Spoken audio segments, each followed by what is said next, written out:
era is quite amazing. Ask not what your voice can do for you. Yeah. There's a lot of stuff coming up within the week. We got the Las Vegas Grand Prix in a week. Yes. Exciting. Very exciting stuff. Very exciting. Yeah. Very... We don't know yet. Yeah. We'll get into it. Oh, but welcome. Oh, thank you. Well, welcome to the podcast. Yeah. This is Fast Ones. My name is Max, and I got Mike here with me today. How's it going, Max? Going good.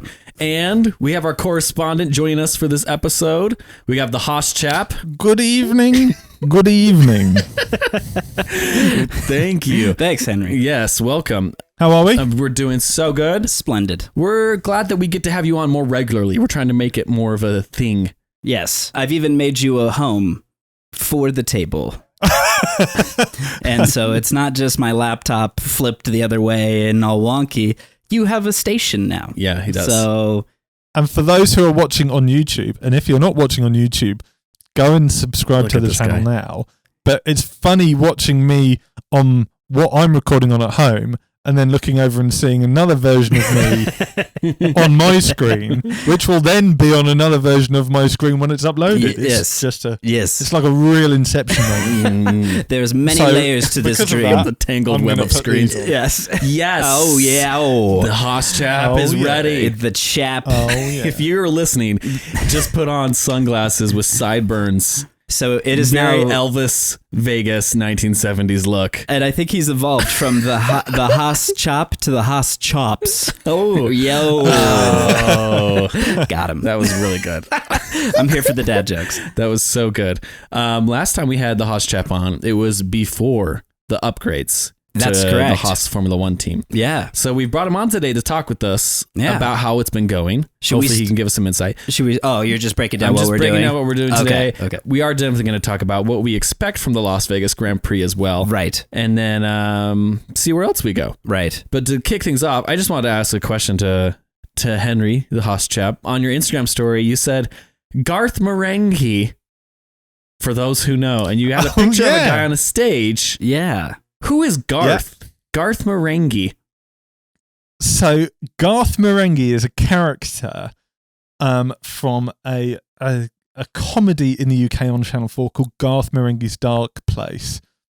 And it is a fake author who has written a series of books and TV shows, and they're effectively from the dark place in his mind, and the hospital is called Dark Place, and it's kind of a bit medically.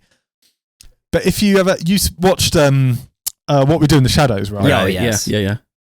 Yeah, so Matt Berry, a very young Matt Berry, is in Oh. Garth Marenghi's Dark Place, and Okay. Garth Marenghi even starred in the original Office as the IT guy. Oh, okay. Okay.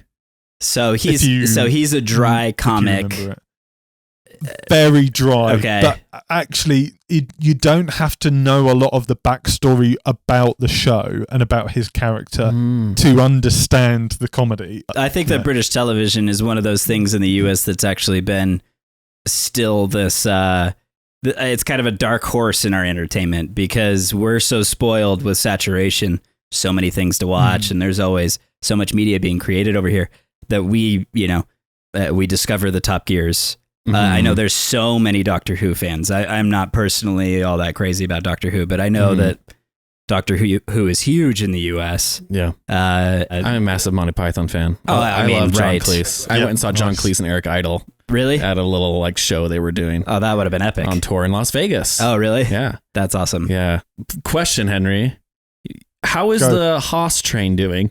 Oh, the Haas train's Your good. personal Guys, build. if you're not following the Haas Chap, you have to follow him. Go and subscribe on Instagram. Yes. Because, for a while, he was making his own Haas Formula One car models. Right. Because they don't sell them. Yeah. Yeah, you can, but there's a kind of maximum really that's expensive. It's few and far between, and they're expensive. They are very expensive, and they're much smaller than the ones that I've made. Yeah, Yeah. yours are good size. What are those, 16th size? Yeah. 1 to 12 1 to scale. 12 12 scale. Yeah. See, those are cool They're size. huge, yeah.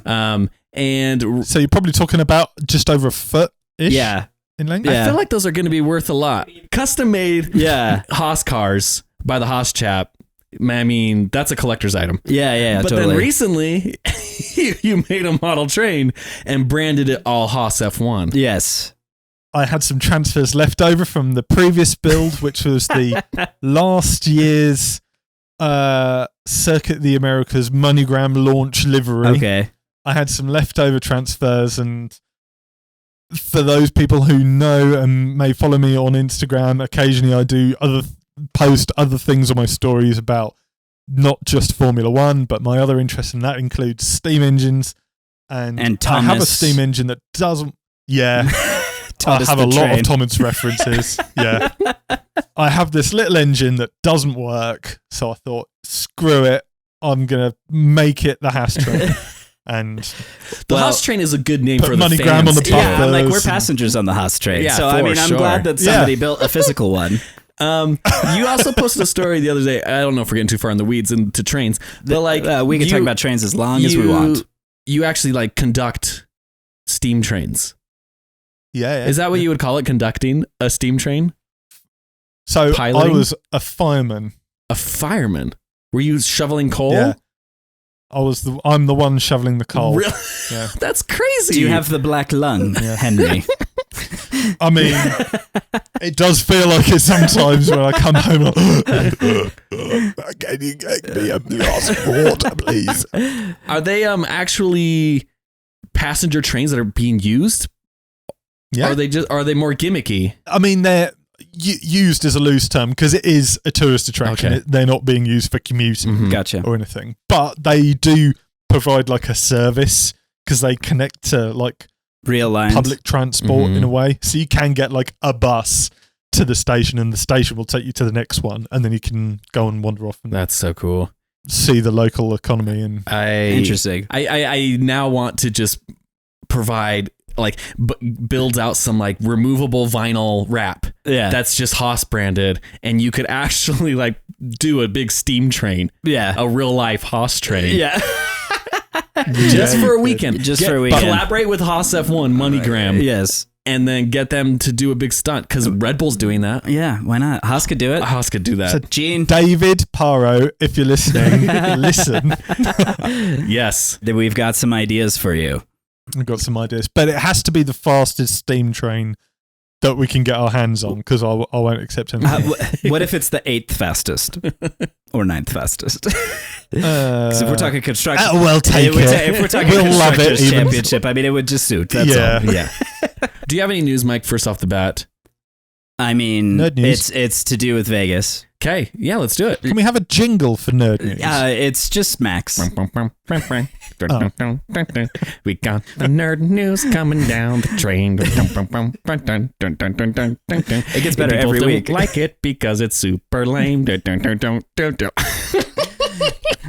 It's a segment that we're trying That's to my lose, impression but of 8-bit. Yeah. 8-bit nerd news. That was a good one. Yeah, so cool. So the nerd news this week is that the Vegas Grand Prix is happening.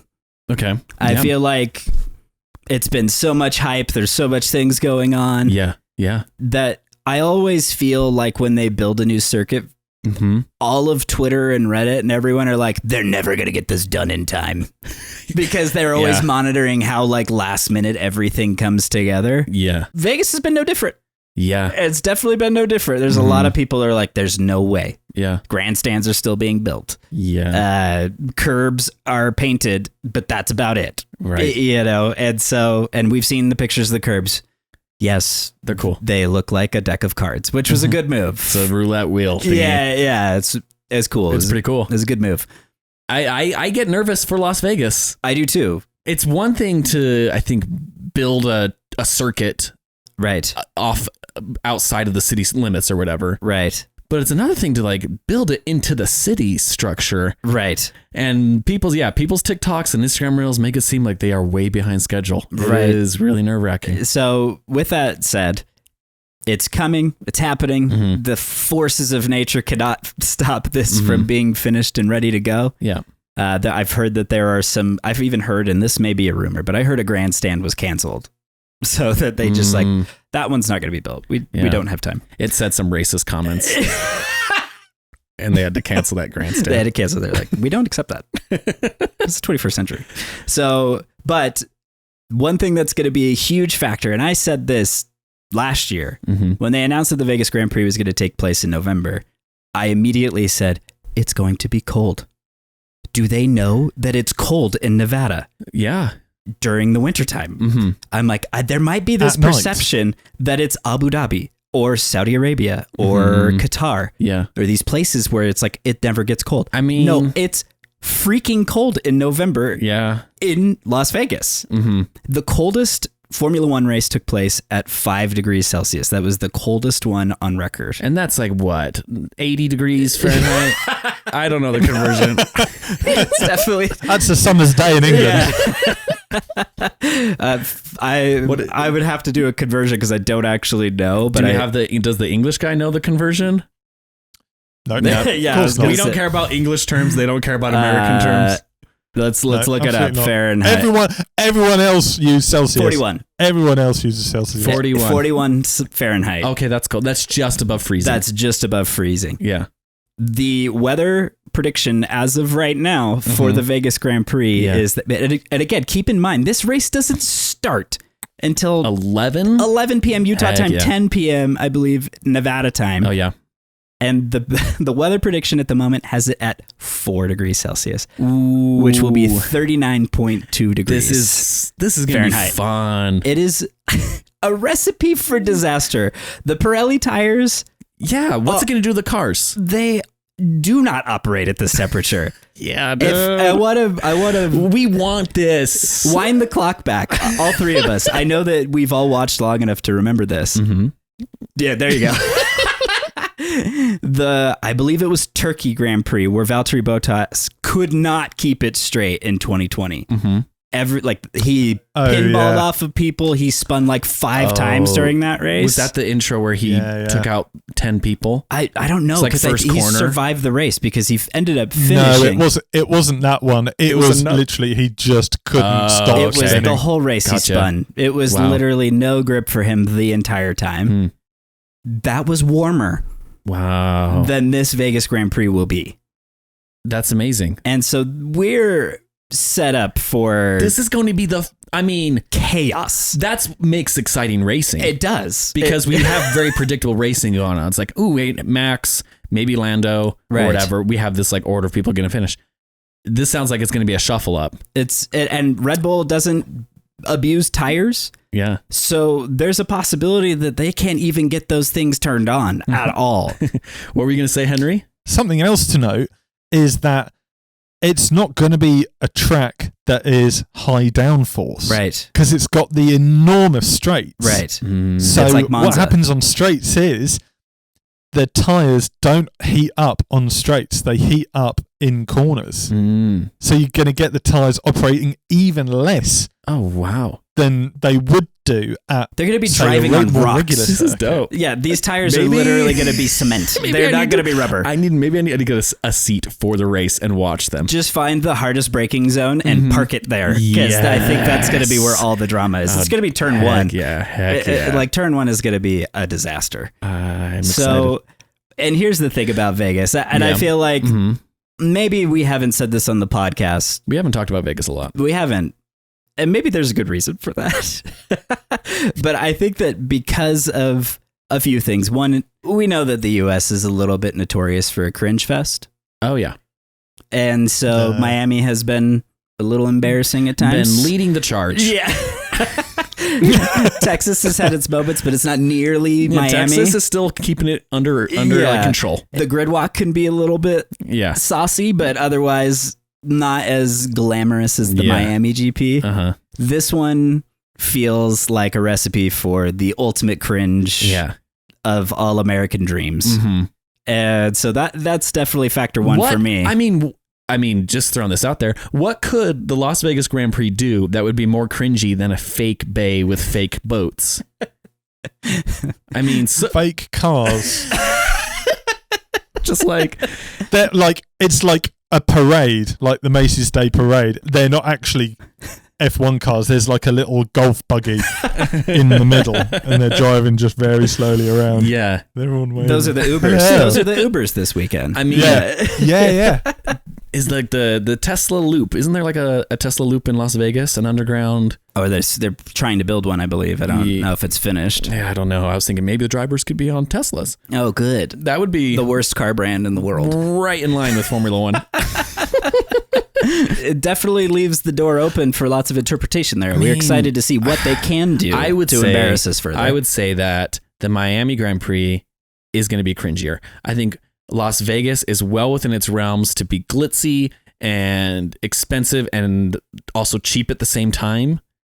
But they're not racing around a football stadium parking lot. No. So it's a little different. Yeah. Yeah, I could see that. Yeah. I think there is. And I would better also potential. kind of expect it from Vegas, because Vegas has got this reputation, like you say, of being like glitzy and it's about the show. And I wouldn't, like, as somebody who doesn't live in America, who doesn't really know the ins and outs between different cities across the country, I wouldn't have thought of Miami as being a city that would do something like that. Right.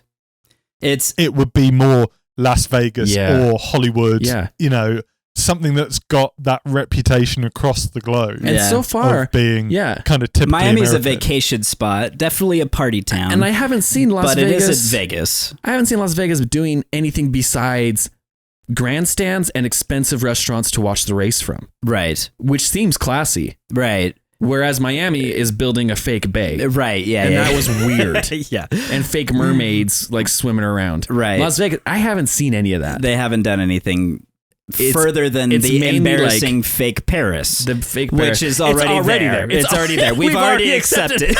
Yeah, it's fake New York, fake Paris. Yeah, exactly. Everything's fake. Fake Bellagio from Fake- Italy. yeah, exactly.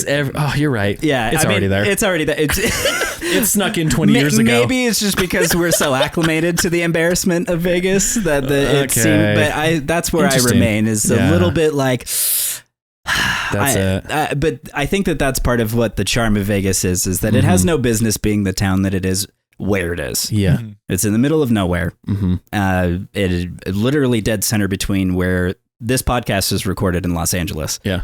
And because of that, it for some reason got some laws passed to allow gambling. And that is what made Vegas. Yeah. It's keeping that state alive. So me and Kevin, we used to call him our producer. yeah. He used to do stuff. And then he started. We're calling him out on this episode. For those of you who don't know, Nobody's safe. he used to be a producer. Yes. Used to help us out a lot. Used he to. is busy. I'll say that. He is Yes. busy. He got kicked out of the country. Then he made his way back into the country. And if for those of you who remember, he's the Stroll fan Canadian. He is the Stroll fan Canadian. And then he got into a habit of just sending us clips from other Formula One podcasts. It's like, listen, this is so funny. And we're like, have you listened to ours? He's like, not yet. I mean, there's a kick in the shins if you ever heard one. Yeah, exactly. So that's why the Haas Chap is a regular now, and Kevin. But I will be going to Las Vegas Grand Prix with Kevin. Nice. So yeah, there's a possibility it might sneak out, but I'm trying to we'll entice see. Mike. He does have a family. Yeah. But if you are in the Vegas area, you want to hit us up, just message the Fast Ones on Instagram. Definitely. And we'll be in the city. It'll be fun. For sure. Yeah. That'd be awesome.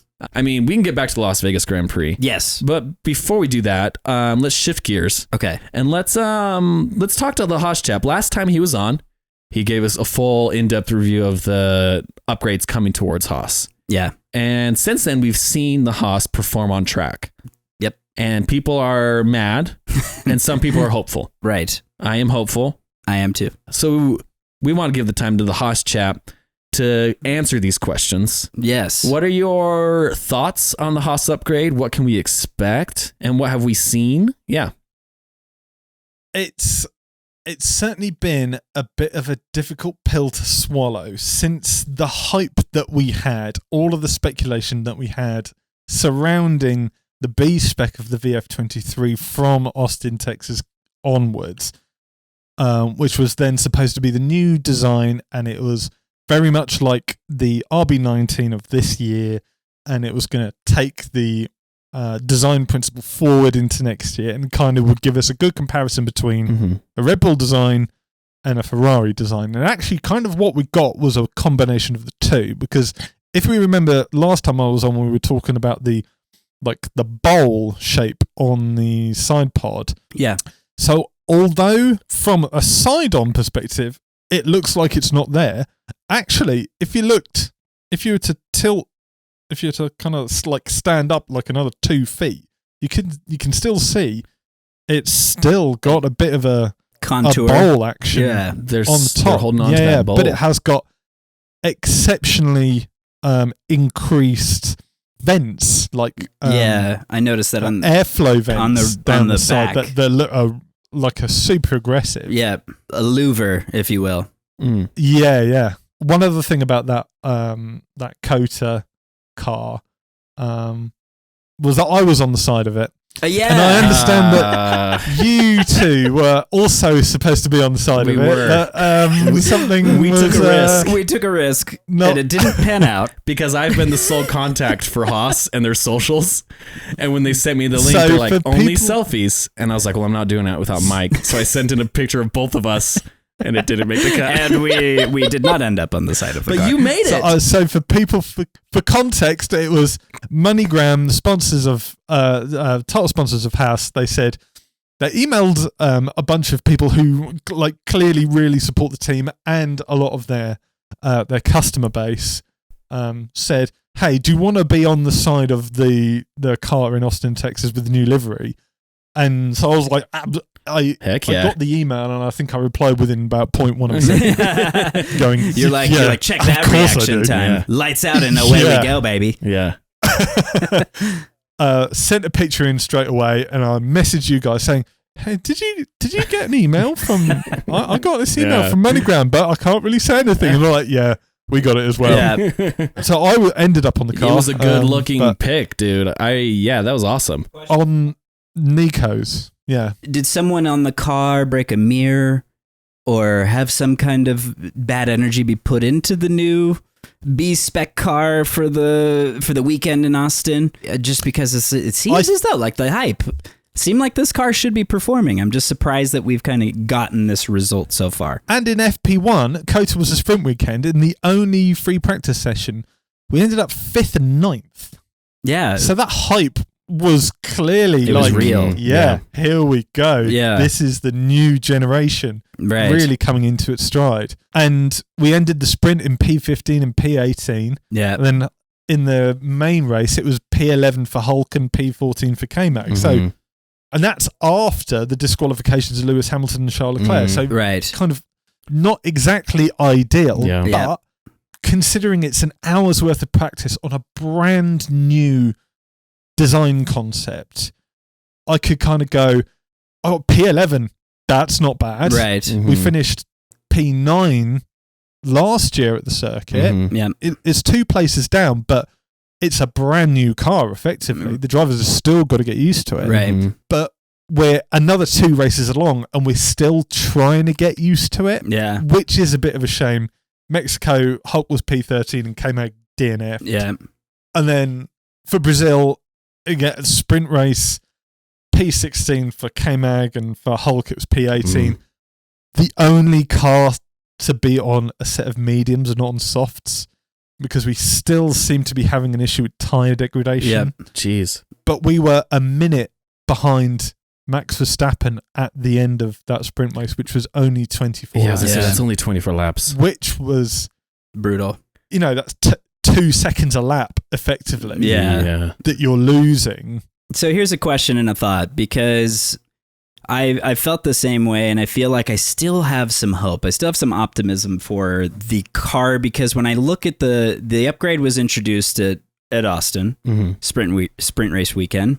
Then we head to Mexico, and in again, just in defense of Haas, AlphaTauri seems to have just unlocked something out of nowhere. And their car is very quick. Yeah. Again, that's a bummer that it isn't us. Yeah. But we go from Austin to Mexico, and Mexico's the only normal race weekend. So 2 out of the 3 races that we have this new upgrade were sprint race weekends with parc fermé conditions after FP1.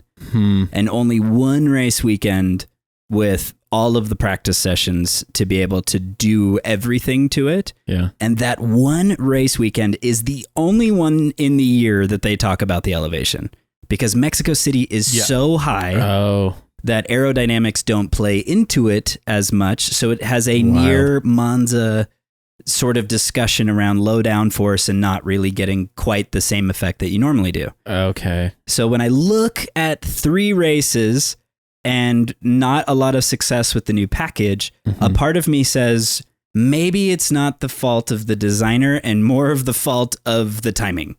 Maybe we should have introduced this package a little sooner or later. Yeah, it's difficult. It's difficult because obviously the team back at the factory and the designers, they have to come up with this idea. They've got to look at what's going to move them forward. Right. And design it, manufacture it, then they've got to send it to the crash testing so the FIA can sign it off, and there's a whole load of steps. But on your point of being optimistic, for the Grand Prix at Brazil, which again is another high elevation circuit that isn't really mentioned, but again it's not too dissimilar to Mexico. It's a little less. It's a little shy of Mexico, but it is still high. It's a little shy of Mexico City, but it's still quite a high elevation. Nico Hülkenberg in the main Grand Prix at Brazil, he gained 12 seconds in 15 laps behind Logan Sargent. That's huge. To then end up in P12. Yeah. Which I was watching that gap get wider and wider and wider. Of course, it was the unfortunate bit with K-Mag at the beginning with Albon and Hulk. Right. It's ridiculous. But Logan Sargent was 15 seconds ahead on, it was like lap 56 or something. Then as the laps started to tumble, Nico was just getting closer and closer and closer. And I don't know whether or not that was something to do with his time management and then he was really pushing at the end, or a battery thing that they just managed to find the right sort of sync. Right. That you can charge in specific points and not lose lap time so much. Yeah, maybe spying on Fernando Alonso's data. Yeah. Or the car was really starting to come alive. Right. I'm hopeful about this. There's a group chat that I'm a part of that's got a bunch of people about Formula One. And they were really slating Haas over these past 3 races because it's like, oh, you spend all this money on these upgrades and you can't even get a single point, and Williams has now got double points and AlphaTauri has shot ahead of you and you're now at the bottom, you're in P10. Gunter Steiner needs to go. Oh, jeez. Everyone needs to give up. Ruthless idiots. And I'm just, they're not really seeing it from our perspective, obviously, because if they're not fans, they're not going to have that passion for what we're trying to gun for. But they're kind of missing the broader picture about what's really happening. They're getting an understanding for next year, much like in 2021, where we just scrapped the car and was just like, no, forget it. We're not going to do it. Put all the development in for 2022. That worked out really well. It did. I think it's a similar situation. I think I will also say that I saw a lot of people online saying that the people within the team should just give up. Oh, jeez. And they should leave the sport. Oh, jeez. And yeah, actually, it's amazing to me. It's not even like they're just specifically going after somebody like Gunter Steiner. No, it's like an entire organization. It's an entire organization. It's 300 people at Haas. Yeah. It's not Mercedes or Williams where they've got 1,000 people. Right. And they're still the best scoring team who are in last ever in Formula One. Right. Wow. Yeah. No team who is P10 has ever had more than 12 points. Oh, right. That's a crazy stat, Henry. I didn't know that. Yeah. Which is part of the reason why this season shows just how competitive this new reg is. Jeez. And how, like, when you're half a second off of the time in qualifying for pole, you could be P20. Jeez. Which is nuts. Yeah. What do you think about it? We're talking hundredths and tenths separate each position in qualifying. But anyways, continue. But where it used to be, to your point, where it used to be, you could probably get a gap of 4 seconds between pole position and P20 or 22 or 24, whenever it was whenever it was that sort of setup in Formula One. Right. But now you've got half a tenth in it, and you're in that zone of point scoring to right at the bottom. It's super hard. And actually, I think for 300 people to be able to do that, as opposed to 1,000 people who have been in the sport for about 50 years. Right. That's impressive. I think that's actually quite a good thing going on. It's a good sign. Yeah, it's amazing what they've accomplished. And I think that, like, look, to compare it and contrast it, a lot of people saying things about even Aston Martin. I think Aston Martin is a great metaphor for this a little, just because they have taken a lot of criticism for being P2 in the championship and then falling and then sort of making a late surge back to the front recently, which we don't know if that's indicative of anything other than Fernando Alonso being a beast. Yeah. I don't know if that's the car, but when you compare it to like a McLaren is a massive organization of 1,000 people. They're stealing Rob Marshall from Red Bull, one of the top people. Aston Martin stole, I'm forgetting his name right now, but he's the one that he was number 2 to Adrian Newey. And they stole him at the beginning of the year, which is part of the reason why Aston Martin was P2, is because their car was super quick from this thieving of aero people from Red Bull. Yeah. So we're talking, there's 2 major steals from Red Bull that have happened, and both of those teams have found themselves in competing for P2. Yeah, on the podiums every week. And Mercedes called back James Allison from being chief technical officer to being technical director, and suddenly the car has improved. Yeah. So we're talking that all of these teams have made major adjustments. Ferrari has replaced Mattia with Fred Vasseur, and we've seen pockets of okayness from them. AlphaTauri has admitted defeat, and they're like, we're not going to design a car anymore. It's straight up just going to be a Red Bull 2.0. And Alfa Romeo is going to be Audi. So the only team that we're like really, like the one that really should be at the bottom is probably Alfa Romeo. But even they're still 1,000 employee powerhouse of a team by comparison to the 300 at Haas. Yeah. So, but with all of that said, Haas has not stolen anybody.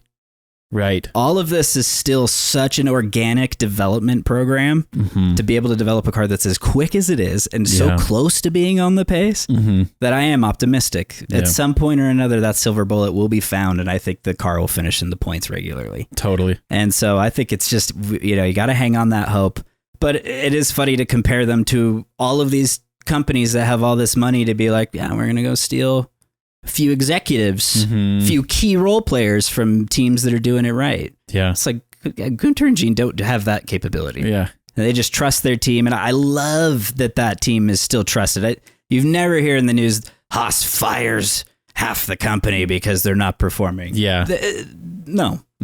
They're so true and loyal to what they are. And I freaking love it. So that's great. Anyways, there's my 2 cents. I completely agree.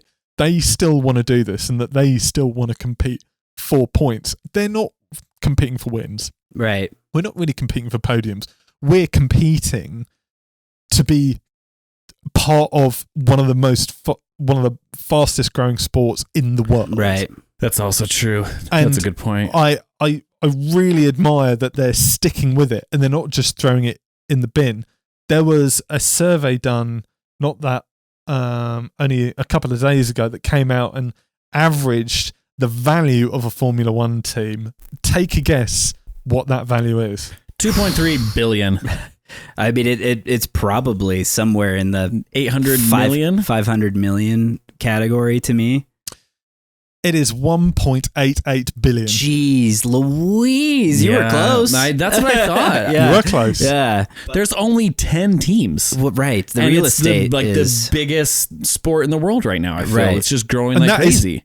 So that is an average. So it's not all the teams are worth that. That's crazy. Some teams are worth more and some are worth less. Yeah, obviously Haas is going to be... Obviously Haas, 3.8 billion. Yeah. Obviously Williams, of course. $20. $20, yeah. one British pound. But it's funny that you mentioned Aston Martin earlier, because Lawrence Stroll, Right. when he was doing Racing Point with our Lord and Saviour Otmar Schaffner, if you remember, they were accused of designing the pink Mercedes. Right. And then all of a sudden they were really quick, and everyone was like, that's naughty. Right. But yet Haas are still able to produce like a brand new looking car. Right. And acknowledge that it's got the origins Mm-hmm. and the kind some of DNA the concept of the Red Bull. RB19. Yeah. But it's not like going behind someone's back. Yeah. If anybody was listening to the coverage on Sky, David Croft was talking to Gunther Steiner on the pit wall. David Croft asked the question about, is this going to be the car for next year, or will there be something else? Gunther Steiner said, this is not the car for next year. There is another car for 2024. I love that. Why did I just get shivers? Yeah, I honestly love that. did. It felt like Return of the Jedi. Yeah. When he's just like, there is another. Yeah. Or it's like, it's Yeah, Empire yeah. Strikes Back when like Luke leaves. Yeah. Leia. Just as a caveat for any legal teams out there, Yeah. Yeah. that this is what I heard Right. on Sky Sports.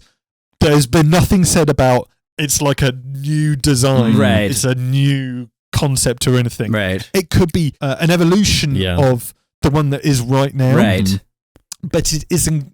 But as far as I could work out, it isn't going to be that car. Mhm. It's going to be another one. It'll be So VF24 inspired by the 23. Mm. yeah, but it won't be like the chassis of the VF23 going into the VF24. Right. It'll be another new chassis from Dallara. Mm. Interesting. That's cool. Thank you for That was a brilliant. this is amazing. What Yeah. a breakdown for our favorite boys at Haas. Yeah. And all the hard work that they're putting in. For real. I think it's amazing, and it needs to be highlighted that they are doing this as well as they Yeah. are. Those comments that I see on social Very media hurtful. about the people within the team could just like need to give up. I would just like to put it to those people who have doubts about Haas and think that Andretti should just take over. You're Boo. talking a load of nonsense. Yeah. Do you not think that the people who are working in the garages, although they are not happy, obviously, Right. with not scoring points and are at the bottom of the championship, do you think that they're not trying their absolute hardest to do everything that they can in their power to make sure that the team is succeeding as much as possible? Mhm. Because if it doesn't, their livelihoods are on the line. Right. Mm. Like Tom, Monique, Ol, Marek, Troy, or some of the people behind the scenes. Simone Resta. I mean, Simone Yeah. Resta Yeah. and Ayu Kamatsu. Yeah. You know, just take for a second actually and understand and listen to what you're saying as a human being to human being. yeah. It's okay to be critical, Right. but I don't like the nastiness that comes Right. with it. Yeah. And it is starting to turn like we saw a couple of races ago where fans were being physically abused Right. in the grandstands for supporting another team. Yeah. It's like, come on. Yeah, it was in Mexico. Oh, there was a fight. If Yeah. fans are going to start to talk about things like this is not the sort of civilized thing that Formula One kind of has upheld. Yeah, okay, it's scrappy. It's, a bit cheeky at times. Mhm. Yeah. But there is a respect there. Absolutely. And I think that respect is starting to dwindle, so I'd like to re-inject it. Oh, that's lovely. Yeah, I think it is a comment there. Something that's very interesting about Formula One is that when you think about engineering jobs and the type of degrees that it takes to even be in the sport, Mm-hmm. it's really funny because, like, say that you've studied engineering in school and you get a project to do a bridge Yeah. for like a highway, and your job is to engineer that bridge and make sure it's got what kind of lifespan of when this thing needs to be serviced and maintained. And there's so many factors in like what that job does. Mm-hmm. There aren't 19 other teams competing for that job. There aren't 19 other teams trying to do it better, to make it look better, to make it stronger, to try to innovate materials, to try to... There's like one government contract and that guy does his job. Yeah. And he knows how to do it within budget and all those things. But in Formula One, it's like top of their class. Yeah. Every engineer that is in the sport. Yeah. And they're all working within such constraints of like, this is the budget we have. Yeah. And the rule book that you're allowed. Yeah. Here's the time in the wind tunnel that we can take. Yeah. And we can run models and try to figure out if that wind tunnel data gives us anything. There's so many things to be like evaluated and created from everything. And there's just a handful of those engineers that know how to put it together to make something that's stupid fast. Yeah. And so I think that it is really funny how critical people can be. And I'm like, this isn't football. It isn't a sport where a bunch of people they blow the whistle and it stops and everyone breathes for a second, then they go to the line and do it again. Yeah. It's not meatheads. This is very different. And so a very competitive sport with lots of great talent. So anyways, just super interesting point. Thought I would just back it up.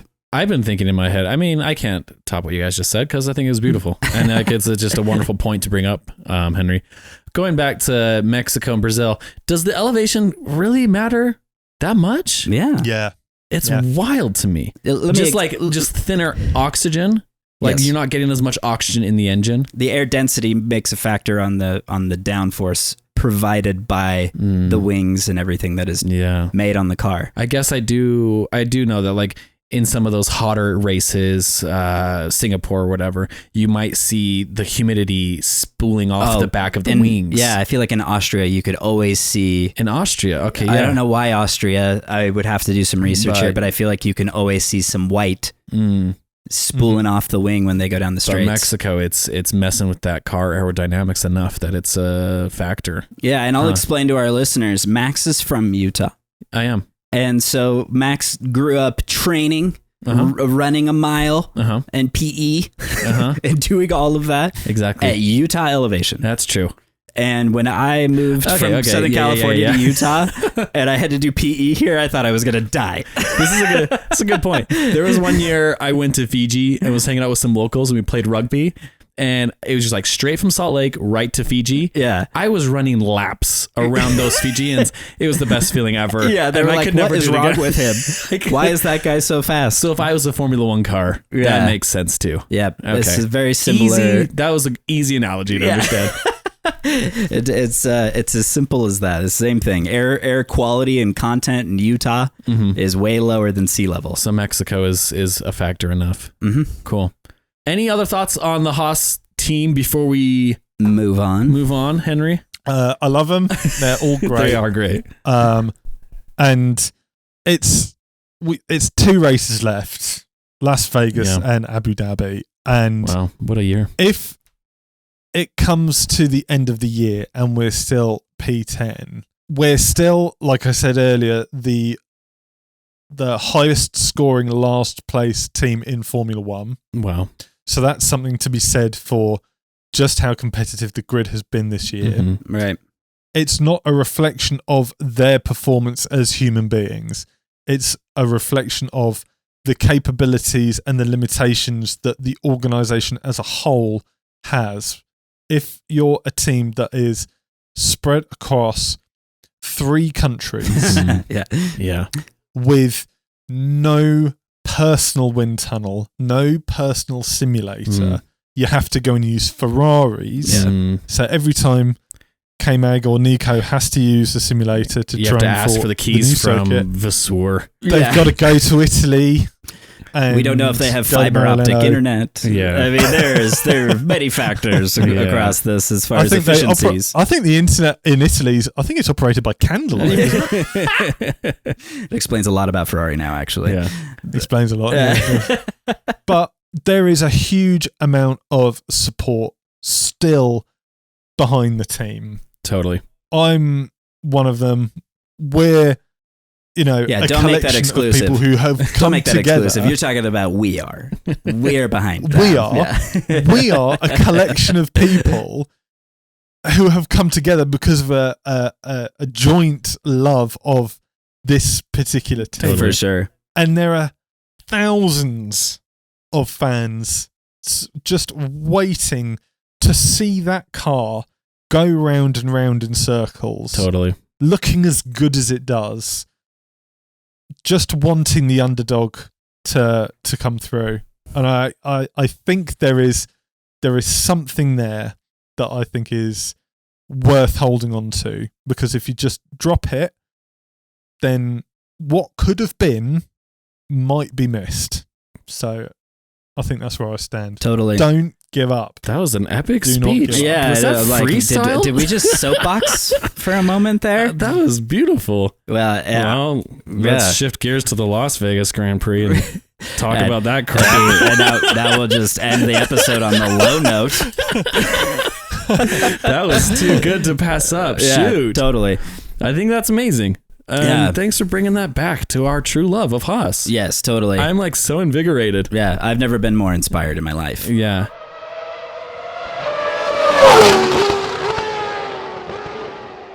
All right.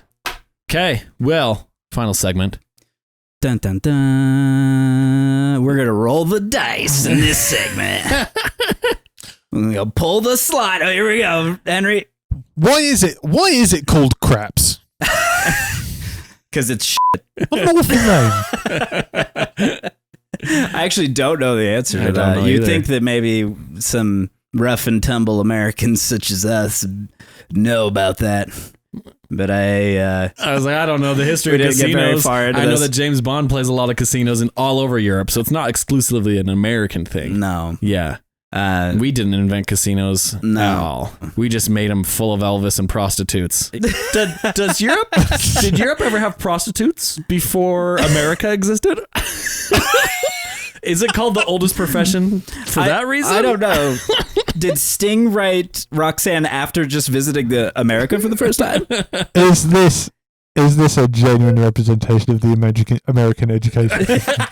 We Yes. didn't learn about prostitutes. Yeah, well, maybe it's just you about- did in America. Well, neither did we. We learned about eagles and freedom and bacon.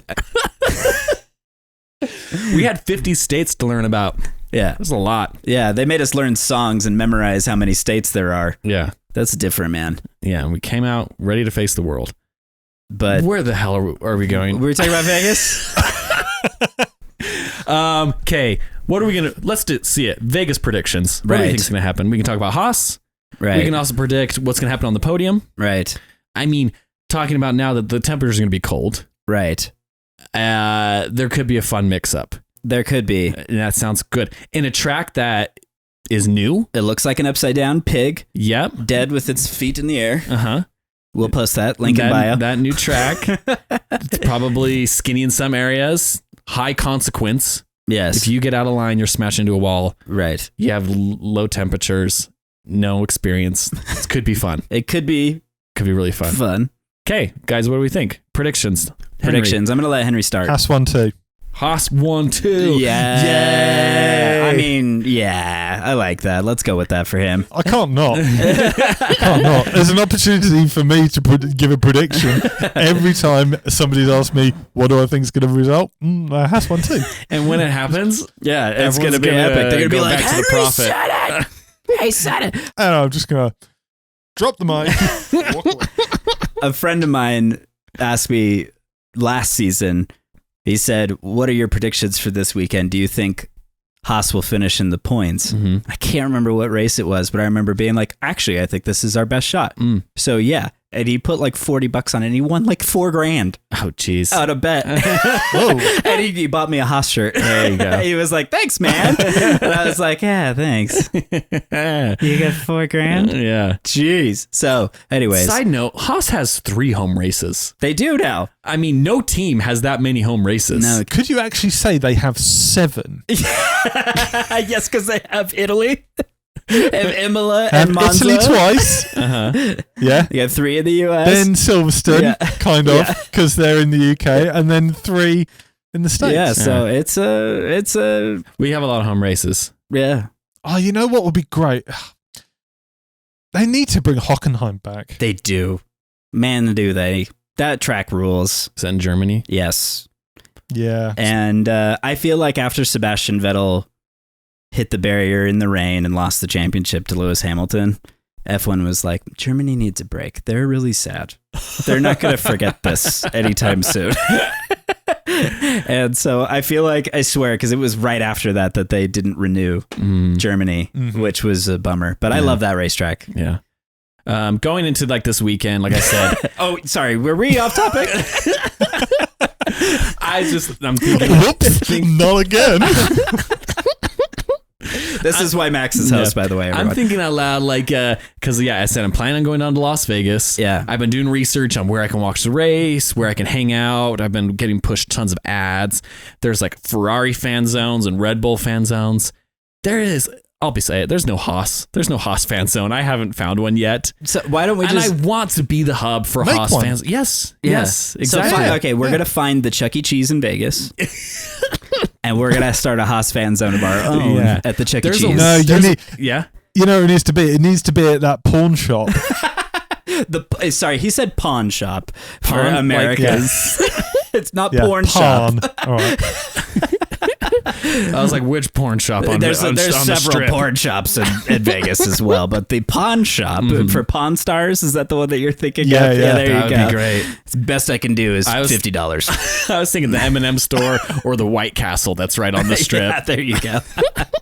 But yeah, it would be great if like we grow as like Haas fans. Right. We have the Haas Chap, and then we have this Haas Zone Right. that is sponsored by Haas MoneyGram. MoneyGram. Right. We got to Get your money to where it needs to go. I'm What- trying to get sponsored by this podcast. Subtle. Anyway, do we think Las Vegas is going to be a big old disaster, or do you think it's going to be amazing? Well, What are our bets? here's the thing that I think is going to be something we're all watching for. Uh-huh. Vegas is not guaranteed another race. I thought they had 3 years, They have a 10-year deal. minimum 3 events. Is it minimum of 3? But I believe that contract is not, like, the option is following the Vegas Grand Prix. I think it's 2, Is it 2 years and then it's an option. an option for 10? Yeah. Okay, so that's. I have a feeling though that I'm very concerned about the temperatures. Genuinely worried that the drivers and the teams are going to be like, "What the hell was that?" Yeah. After the race, and that they're going to get just bombarded with the political fire of Toto Wolff and be like, I have it printed out. Yeah. I have it printed out. It was 4 degrees Fahrenheit or Celsius. Yeah. You know, and just turn into a disaster. So I feel like as a fan that does want Vegas to succeed, in a way, it's like, I do want this race to happen. Yeah. I'm hopeful that the race will yield something that at least makes it continue. Because I think there's room for improvement already by looking at the circuit layout. Yeah. There's potential room for improvement, but we got to be able to at least get the race to desire that, to get the sport to desire to improve it year over year. Yeah. Henry, what do you think? Is it going to be a disaster, or is it going to be an amazing Grand Prix weekend? I think it's going to be either one or the other. I think it's either going to be exceptionally poor and just a procession, or it's going to be the most underappreciated race of the season, and it's going to be an absolutely amazing one. And I actually, when I said Haas 1-2, it was a little bit of a joke, but also kind of semi-serious, because Haas's tyre degradation Is high. has come from lots of corners at high speed. Right. This is going to be big straights, a few corners at slow speed. So I think actually Haas has got a pretty shot. Decent shot. And I think that the high degradation teams are going to be able to warm tires up and get them to operate. I agree. And as a point, we're going with the hardest compounds for tires this weekend as well. So insanity. combine cold and Hardest. a really hard tire. you're gonna be sliding around a lot. I think there is gonna be some interesting. All right. So that gives me my prediction. Okay, but based on that. Okay, what's your prediction? And then we all will take bets on who's going to crash first. Okay. And I'll write these bets down. All right. I'm putting my money on Carlos Sainz brings home the win.